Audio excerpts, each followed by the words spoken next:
ലോകാരോഗ്യ സംഘടനയുടെ അഭിപ്രായത്തിൽ വ്യത്യസ്ത തലത്തിലുള്ള വൈകല്യങ്ങൾ സമൂഹത്തിൽ ഉണ്ട്. പെരുമാറ്റ വൈകല്യങ്ങൾ, ആശയവിനിമയ വൈകല്യങ്ങൾ, വ്യക്തിഗത പരിചരണ വൈകല്യങ്ങൾ, ചലനേന്ദ്രിയങ്ങൾക്കുള്ള വൈകല്യങ്ങൾ, ശാരീരിക വ്യതിയാന വൈകല്യങ്ങൾ, കാര്യക്ഷമതാ വൈകല്യങ്ങൾ, സാഹചര്യ വൈകല്യങ്ങൾ, പ്രത്യേക നൈപുണ്യ വൈകല്യങ്ങൾ എന്നിങ്ങനെ പലതരത്തിലുള്ള വൈകല്യങ്ങളാണ് പൊതുവെ കാണപ്പെടുന്നത്. അപ്പോൾ നമുക്ക് ആദ്യം അറിയേണ്ടത് പെരുമാറ്റ വൈകല്യങ്ങളാണ്. അപ്പോൾ നമ്മുടെ ദൈനംദിന പ്രവർത്തനങ്ങളിലും മറ്റുള്ളവയിലുമുള്ള ഒരു വ്യക്തിയുടെ സ്വയം അവബോധം, കഴിവ് എന്നിവയിലെ അവശതകളാണ് നമ്മൾ പെരുമാറ്റ വൈകല്യങ്ങൾ എന്നതുകൊണ്ട് അർത്ഥമാക്കുന്നത്. ഇപ്പോൾ പഠിക്കാനുള്ള കാര്യങ്ങളിലുള്ള കഴിവ് കുറവ് ഒരു പെരുമാറ്റ വൈകല്യത്തിനുള്ള ഉദാഹരണമായിട്ട് നമുക്ക് എടുക്കാം.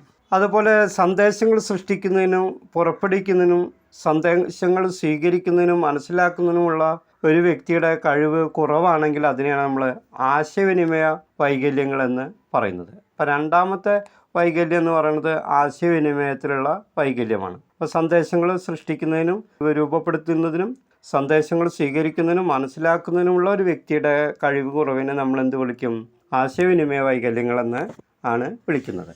അതുപോലെ തന്നെ മറ്റൊരു പ്രധാനപ്പെട്ട വൈകല്യമാണ് വ്യക്തിഗത പരിചരണ വൈകല്യങ്ങൾ. ഇപ്പോൾ വ്യക്തിഗത പരിചരണ വൈകല്യങ്ങൾ എന്നത് ഒരു വ്യക്തിയുടെ അടിസ്ഥാന ശാരീരിക പ്രവർത്തനങ്ങളുമായോ അതുപോലെ ശാരീരിക പ്രവർത്തനങ്ങളായിട്ടുള്ള ഭക്ഷണം, മലമൂത്ര വിസർജനം എന്നിവ സംബന്ധിച്ച് സ്വയം പരിപാലിക്കാനുള്ള കഴിവില്ലായ്മയും കൂടാതെ ശുചിത്വം, വസ്ത്രധാരണം എന്നിവ പോലുള്ള കാര്യങ്ങളിൽ സ്വയം ചെയ്യാനുള്ള പ്രാപ്തി, ഇതിന് തടസ്സമുള്ള ഒരവസ്ഥ, അത് സ്വയം വ്യക്തിക്ക് ചെയ്യാൻ കഴിയാത്ത ഒരവസ്ഥയെയാണ് നമ്മൾ വ്യക്തിഗത പരിചരണ വൈകല്യങ്ങളെന്ന് പറയുന്നത്. അടുത്ത ചലനേന്ദ്രിയങ്ങൾക്കുള്ള വൈകല്യങ്ങളാണ്. അപ്പോൾ ചലനേന്ദ്രിയങ്ങൾക്കുള്ള വൈകല്യങ്ങൾ എന്ന് പറയുന്നത് ഒരു സ്ഥലത്ത് നിന്ന് മറ്റൊരിടത്തേക്ക് ഒരാൾക്ക് സ്വയം പോകുന്നതിനുള്ള ബുദ്ധിമുട്ടുകൾ, അതുപോലെ തന്നെ ഒരാളുടെ വസ്തുക്കൾ സ്വയം കൊണ്ടുപോകുന്നതിനുള്ള ശാരീരികമായ ബുദ്ധിമുട്ടുകളെയാണ് ചലനേന്ദ്രിയങ്ങൾക്കുള്ള വൈകല്യങ്ങൾ എന്നതുകൊണ്ട് നമ്മൾ അർത്ഥമാക്കുക. മറ്റൊരു പ്രധാനപ്പെട്ട അവശതയാണ് ശാരീരിക വ്യതിയാന വൈകല്യങ്ങൾ എന്ന് പറയുന്നത്. അപ്പോൾ ശാരീരിക വ്യതിയാന വൈകല്യങ്ങൾ എന്നത് ശരീരത്തിൻ്റെ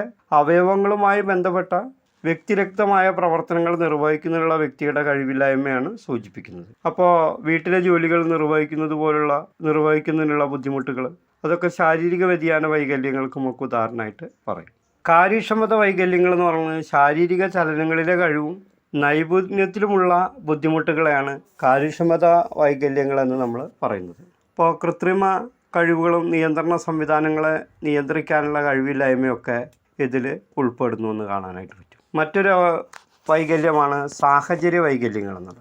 അപ്പോൾ ഈ വിഭാഗത്തിൽ ഉൾപ്പെടുത്തിയിരിക്കുന്ന ചില ബുദ്ധിമുട്ടുകൾ പൂർണ്ണമായും പ്രവർത്തനപരമായ ബുദ്ധിമുട്ടുകളല്ലെങ്കിലും അവയെ ബലഹീനതകളെന്ന് നമ്മൾ പൊതുവെ വിളിക്കുന്നു. ഇപ്പോൾ പ്രായോഗികമായ കാരണങ്ങളാലാണ്, പ്രത്യേകിച്ചും പരിസ്ഥിതിയുടെ അല്ലെങ്കിൽ സാഹചര്യങ്ങളുടെ പരസ്പര സവിശേഷതകളുമായി ബന്ധപ്പെട്ടുള്ള ബലഹീനതകളെയും ഈ വിഭാഗത്തിലാണ് നമ്മൾ ഉൾപ്പെടുത്തിയിരിക്കുന്നത്. അപ്പോൾ അത്തരത്തിലുള്ള പ്രത്യേക നൈപുണ്യ വൈകല്യങ്ങൾ എന്തൊക്കെയാണെന്നുള്ളതാണ്. അപ്പോൾ അതിൽ പ്രധാനമായും വരുന്ന കാര്യങ്ങൾ തൊഴിൽ പുനരധിവാസം, വ്യക്തിയുടെ കഴിവുകളുടെയും നേട്ടങ്ങളുടെയും നിരവധി വശങ്ങൾ വിലയിരുത്താനായിട്ട് നമ്മളോട് ആവശ്യപ്പെടുന്നുണ്ട്. അപ്പോൾ അങ്ങനെ വിലയിരുത്തപ്പെടുന്ന സമയത്ത് നമ്മൾ രണ്ട് പ്രധാനപ്പെട്ട കാര്യങ്ങളാണ് നോക്കുന്നത്. ഒന്ന്, ബുദ്ധിപരമായ കഴിവ്, അവൻ്റെ ഉൾപ്രേരണ, പ്രചോദനം, മനോഭാവം, ഇങ്ങനെയുള്ള ധാരണ, അവബോധം, പരിമിതികൾ, തൻ്റെ പരിമിതികളെ തിരിച്ചറിയാനുള്ള കഴിവ്, പഠനശേഷി, പുതിയ ആശയങ്ങളോടുള്ള തുറന്ന വീക്ഷണം, അതുപോലെ പഠന സാധ്യത, അതുപോലെ തന്നെ ഏകാഗ്രത, ഓർമ്മശക്തി, ചിന്ത, വിമർശനത്തോടുള്ള പ്രതികരണം, സഹകരിക്കാനുള്ള കഴിവ്, സാമൂഹിക ബന്ധങ്ങളുടെ മറ്റു വശങ്ങൾ എന്നിവയെല്ലാം പരിഗണിക്കേണ്ടതായിട്ടുണ്ട്.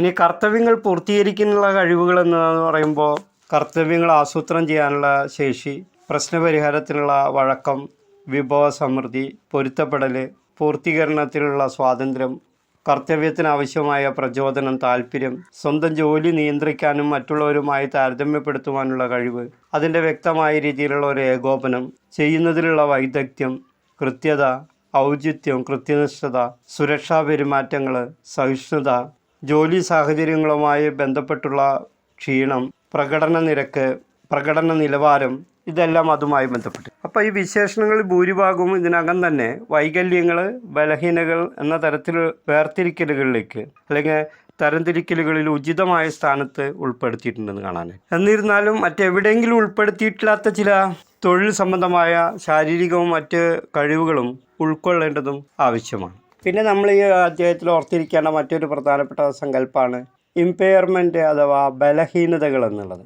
അപ്പോൾ ബലഹീനതകൾ എന്നത് ശാരീരികവും മാനസികവുമായ പ്രവർത്തനങ്ങൾക്ക് ശരിയായ വിധം അത് ശരിയായ രീതിയിൽ നടക്കാത്ത ഒരവസ്ഥയാണ് നമ്മൾ ബലഹീനത എന്ന് പറയുന്നത്. അത് താൽക്കാലികമായതോ സ്ഥിരമായതോ ആകാം.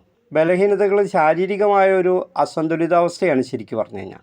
അത് മാനസികമായും അതുപോലെ തന്നെ നമ്മുടെ ശരീരത്തിലെ ആന്തരിക അവയവങ്ങളെയും നമ്മുടെ തലച്ചോറിനെയും ഒക്കെ ബാധിക്കുന്ന ഒരു പ്രശ്നമാണ്.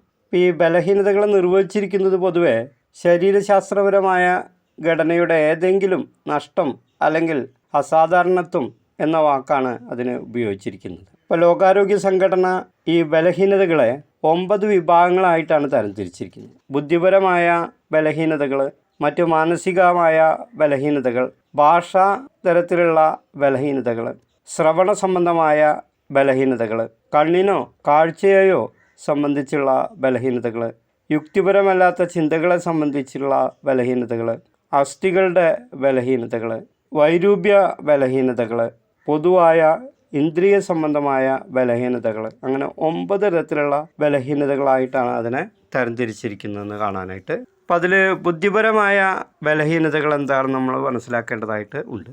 അപ്പോൾ ബുദ്ധിപരമായ ബലഹീനതകൾ ബുദ്ധി, ഓർമ്മ, ചിന്താശക്തി തുടങ്ങിയ കാര്യങ്ങളൊക്കെ ഉൾപ്പെടുന്നു. വൈജ്ഞാനികമായ പ്രവർത്തനങ്ങളുടെ വികാസത്തിൻ്റെ അളവിലുള്ള അസ്വസ്ഥതകൾ, ഇപ്പോൾ ഗർഭധാരണം, ശ്രദ്ധ, ഓർമ്മ, ചിന്ത എന്നിവ രോഗങ്ങളാൽ ദുർബലമാകുന്നത് അവയെ ബുദ്ധിപരമായ ബലഹീനതകളായിട്ട് വർഗീകരിച്ചിരിക്കുന്നു കാണാനായിട്ട് പറ്റുന്നു. മാനസികമായ ബലഹീനതകളും സാധാരണ വ്യക്തികൾ അനുഭവിക്കാറുണ്ട്. അപ്പോൾ സാധാരണ നിലയിലുള്ള നാഡീവ്യൂഹ ശാരീരിക പ്രവർത്തനങ്ങളിൽ വരുന്ന അസന്തുലിതാവസ്ഥ കൊണ്ടുണ്ടാകുന്ന ഒരു പ്രശ്നമാണ് ഈ മാനസികമായ ബലഹീനതകൾ എന്ന് പറയുന്നത്. അപ്പോൾ ഭ്രമാത്മകമായ ഒരവസ്ഥ, മിഥ്യാഭ്രമം തുടങ്ങിയ ലക്ഷണങ്ങളെ മാനസിക ബലഹീനതകളായിട്ട് കണക്കാക്കുന്നു. സ്വയം അവബോധം, ബോധത്തിൻ്റെ ഇടയ്ക്കിടെയുള്ള ബലഹീനതകൾ എന്നിവ മാനസികമായ വൈകല്യങ്ങളുടെ ഭാഗമാണ്. നമ്മൾക്ക് തന്നെ നമ്മളെക്കുറിച്ചുള്ള സ്വയം മതിപ്പ് കുറയുന്ന അവസ്ഥ മാനസികമായ ബലഹീനതയുടെ ഒരു ലക്ഷണമായിട്ട് കരുതാം. ഭാഷാ ബലഹീനതകൾ എന്നത് ഭാഷയുടെ ഗ്രാഹ്യവും ഉപയോഗവും അതുമായി സംബന്ധിച്ചുള്ള പ്രവർത്തനങ്ങളിലും നേരിടുന്നതായ ബുദ്ധിമുട്ടുകളാണ് ഈ ഭാഷാ ബലഹീനതകൾ എന്നുള്ളതുകൊണ്ട് അർത്ഥമാക്കുന്നത്. അപ്പം അത്തരത്തിൽ പലതരത്തിലുള്ള ബലഹീനതകളാണ് വ്യക്തികൾ സമൂഹത്തിൽ നേരിടുന്നത്. ഇപ്പോൾ ശ്രവണ സംബന്ധമായ ബലഹീനതകൾ കേൾവിയുടെയും അതുപോലെ ചെവിയുടെയും ബലഹീനതകളും അതുമായി ബന്ധപ്പെട്ട പ്രവർത്തനങ്ങളും ഒക്കെ സൂചിപ്പിക്കുന്നു. അപ്പോൾ കേൾവി സംബന്ധമായ ബലഹീനതകളെ ശ്രവണ സംബന്ധമായ ബലഹീനതകളെന്ന് നമ്മൾ വിളിക്കും. ഇത് നമ്മുടെ ശരീരത്തിൻ്റെ ശ്രവണക്ഷമതയെ ബാധിക്കുന്നു. കഠിനമായ ശ്രവണ ബലഹീനതകളുള്ള വ്യക്തികളെ സൂചിപ്പിക്കാൻ ബധിരർ എന്ന പദമാണ് നമ്മൾ പൊതുവെ ഉപയോഗിക്കുന്നത്. ഇത് കൃത്രിമമായ ശബ്ദവർദ്ധിനി ഉപകരണങ്ങൾ ഉപയോഗിച്ച് നമുക്ക് ശരിയാക്കാനായിട്ട് പറ്റുന്നവയുണ്ട്, ചിലത് ശരിയാക്കാൻ പറ്റാത്തവയും ഉണ്ട്. പിന്നെ കണ്ണിനും അതുപോലെ തന്നെ കാഴ്ച സംബന്ധമായ ബലഹീനതകൾ അനുഭവിക്കുന്നതായിട്ടുള്ള ആളുകളുണ്ട്. അസ്ഥികളുടെ ബലഹീനതകൾ അനുഭവിക്കുന്നതായിട്ടുള്ള ആളുകളുണ്ട്. അതുപോലെ തന്നെ വൈരൂപ്യങ്ങളുടെ ഭാഗമായിട്ടുള്ള ബലഹീനതകൾ അനുഭവിക്കുന്നവരായിട്ടുള്ള ആളുകളുണ്ട്. അതുപോലെ തന്നെ ഇന്ദ്രിയ സംബന്ധമായ ബലഹീനതകൾ അനുഭവിക്കുന്നതായിട്ടുള്ള ആളുകളും സമൂഹത്തിൽ കാണപ്പെടുന്നു എന്ന് പറയാനായിട്ട് സാധിക്കും. അപ്പം അത്തരത്തിലുള്ള കാര്യങ്ങളൊക്കെ ഇതിനകത്താണ് പ്രധാനമായിട്ടും വരുന്നത്.